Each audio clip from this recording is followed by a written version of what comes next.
a night that we didn't expect to have going into the game, a night that we didn't expect to have with 9 minutes left in the fourth quarter of this game, when the Knicks were up by 26 points, again, going up against a Memphis Grizzlies squad that had absolutely nobody on the floor. And yet, at one point during this thing, at the end, it was a 4-point game. And this was with just under 2 minutes to go. This was a game that went from, again, at one point, there was a 28-point lead. And yet the result was in doubt with under 2 minutes to go, which is crazy to say. But yet, that is where we were. And obviously, at this point, all eyes turned to Jalen Brunson, who, when, just to give everybody a quick recap, who may be listening tomorrow, maybe turned off the game at halftime, which I wouldn't have blamed you. Maybe turned off the game after the third quarter, I wouldn't have blamed you. You know, we were sitting here watching on playback, and I was kind of joking, oh, there's no chance Jalen Brunson gets back into this game. Didn't even think it was a possibility. 26-point lead. Grizzlies hit back-to-back threes with just under, I think it was about just under. So they closed the gap to 20 points with a little bit more than 8 minutes to go. So, all right, 20-point lead, a little bit more than 8 minutes to go. What does Tibbs do? Puts back in Jalen Brunson, puts back in Isaiah Hartenstein, both of whom had gone to the bench. Presumably, you would have thought for the rest of the game. Yeah, there was 8:08 left in the game when they came back into the game again. Score was 103-83. And what happened from there? Well, the Grizzlies just kept scoring. We had a couple not so great turnovers, couple of maybe semi-rushed shots. Sooner before long, Dante DiVincenzo comes in the game. And all the while, and credit to the freaking Memphis Grizzlies, I joked about it in the first quarter. The Memphis Grizzlies shot 5 of 10 in the first quarter from deep. And I made a joke. Guys, I'm going to sit here and predict the Memphis Grizzlies will not shoot 20 of 40 from three and finish this game at 50% from deep. And you know what? I was right. They didn't shoot 50% from deep. They shot better. They finished this game shooting just under 57% from deep. They made more than half their threes, and it seemed like everything was going in at one point in the fourth quarter. And for a few minute stretch there, the Knicks couldn't really do anything right, even with Jalen Brunson in the game. And then disaster. 5:31 left. Brunson had he'd been barely in for 2.5 minutes. Steps wrong on, I think he stepped on the foot of a Memphis guy and turned his ankle and fell to the floor in very clear pain. Got up on his own power, on his own volition, whatever you want to say, walked to the locker room without any assistance. Like, I don't want to read too much into this like Zapruder film, but didn't seem like he was limping going back to the locker room. But obviously that doesn't tell the full story. I mean, guys have finished games. Like we saw Jimmy Butler do it last year in the playoffs when he finished the game on a severely sprained ankle and missed the following game for the Miami Heat. So just because Jalen Brunson was walking back to the locker room, okay, doesn't mean that he's going to be able to play. I mean, who knows? We have no idea. At this point, going to my head, I'd be surprised if he played versus Dallas.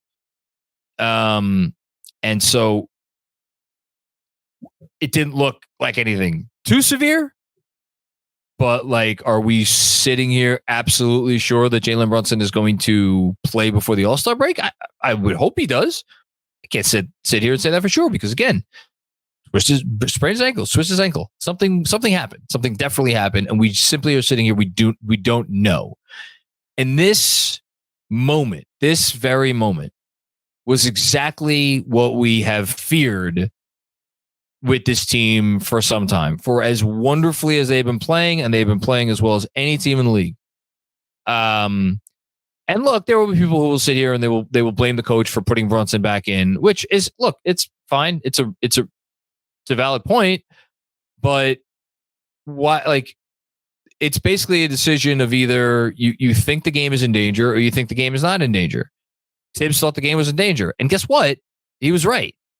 And like, the minutes that Brunson came in didn't necessarily help them, and they ended up pulling it out. But like, this thing was really down to the wire. but then you ask the next question. Well, okay, well, at a certain point, it's not worth it. And I think to a lot of people, especially if Jalen Brunson is going to have to miss a game, multiple games, they're going to say, was it worth it? Maybe it wasn't worth it. And I think that conversation extends further out. It extends to how much these guys have been pushed. Everybody's entitled to their own opinion on that. I'm not placing the part of the frustrating part of this is, first of all, they got to win. We should be happy about that because every win counts, and this win was important. And I am happy about that. And everybody should be thankful they got the win. Two, respect the opposition, respect the fact that this team shot that lights out of the ball. And it's not because the Knicks stopped playing defense. Knicks were playing good defense all night. But like, you know, if the Grizzlies were going to pull up from however many feet and sink those shots, well, then, you know, and if they make them, they make them. So credit to them. And number three, there were some big performances in this game. You know, I'm probably burying the lead here. I've been talking for almost 8 minutes, and I haven't mentioned the name Donte DiVincenzo once. Donte DiVincenzo came up huge in this game. Finished the game with 32 points on 18 shots, shot 4 of 9 from 3, 5 rebounds, 5 assists, and was awesome and hit. I could say it now. I think he hit one of the biggest shots of the season, because when the Knicks were up by 4 with under 2 minutes to go, DiVincenzo took a pull-up 3 from above the break, basically straight away, and sank it. And if that shot doesn't go in, I am petrified to think about how this night would have ended. But it went in, and we could kind of rest easy after that. So massive, massive moment from DiVincenzo. And like, look, here's the thing. There were big moments from a lot of guys in this game. Isaiah Hartenstein almost got his career high. He was 7 of 8 from the field. Precious Achiuwa had a ton of big moments. Brunson obviously was awesome. He finished with 27 points. He was unstoppable for the first 3 quarters of this game. Even Josh Hart finished with 10 points, 10 rebounds. I thought he did some nice things. He made it 3, thank God. That was nice to see. McBride, I mean, it kind of started to get away there with some moments in the fourth quarter, but he did some nice things. And even like Taj Gibson, Malachi Flynn, like nobody, there's no finger of blame to point here at any of the players. I don't even point the finger of blame at Tibbs, because again, he's a 20-point lead with 8+ minutes to go. You could lose that game, and they almost did. And I'm not even placing the finger of blame at the front office, because I think going into the season, we all looked at the depth and we're like, the depth is the strength of this team. And I do think the depth was the strength of this team. And I think the depth still is the strength of this team, which is why we're sitting here and we're talking about this team being 5-1 since they haven't had Julius Randle and since they haven't had OG Anunoby. And they've done all of this without Mitchell Robinson and without Quentin Grimes the last few games as well. Obviously, you need strong depth to be able to do this, but that depth has now been pushed to the limit. You can't push it anymore. The guys that are healthy and are your normal rotation players are tired. And the guys that are not your normal rotation players, I mean, Jesus, Taj Gibson had to get up and play 12 minutes in this game. He was sitting on his couch a week ago. And they only played 8 guys tonight because, like, there's no one else. I'm sure people will throw Fournier at me tonight. I guess, fine. But there needs to be a move. And I think we all just have to hope that this Brunson injury isn't too serious. If it's not serious, even, honestly, if he misses the Mavs game, I genuinely don't even care at this point. I'd probably sign up right now for him to miss the Mavs game, and that'd be the only game. Because you know what? If he misses the Mavs game, I hope you sit Josh Hart. I hope you sit Isaiah Hartenstein, and give all of those guys a night off. And just chalk it up. That's what I would do if Brunson can't give it a go. And then you go, and then you try to get 1 or 2 of those last 3 games against the Pacers and then the Magic and the Rockets on the road. And none of those will be picnics. But at this point, it's for me, and we were talking about this towards the end of the playback, with where this team is at and the injuries they've sustained, I'm not going to sit here and be like seeding is no longer important, but they need to get healthy again, and they absolutely need to make sure that they are healthy and not gassed by the time they get to the playoffs. Because there is, as many people have said, something special going on with this team. I talked about it on Thursday night, how there's something special going on with this team. You have to be healthy enough to give them a chance to do something special when it matters most. And so we'll see what they do.